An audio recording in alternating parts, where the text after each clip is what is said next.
జై శ్రీమన్నారాయణ. మనిషిపై మంచి చెడుల ప్రభావం ఎలా ఉంటుందో చూడండి. మనిషిని చెడు ఆకర్షించినంతగా మంచి ఆకర్షించదండి. ఇప్పుడు ఫోన్లు, అందరికీ చేతిలో ఫోన్లు ఉన్నాయి, స్మార్ట్ ఫోన్లు.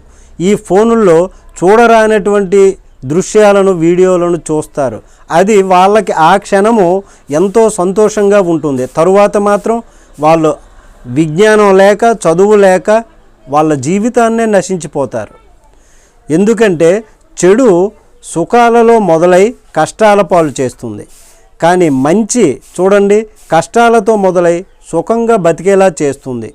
అప్పుడు ఆ క్షణము స్మార్ట్ ఫోన్లు పక్కన పెట్టేసి ప్రతి విద్యార్థి చక్కగా బాగా చదువుకుంటే ఆయన తరువాత ఒక ఉన్నతమైనటువంటి ఒక మంచి జాబులో స్థిరపడి కుటుంబానికి కూడా ఆయన ఆసరా అవుతాడు.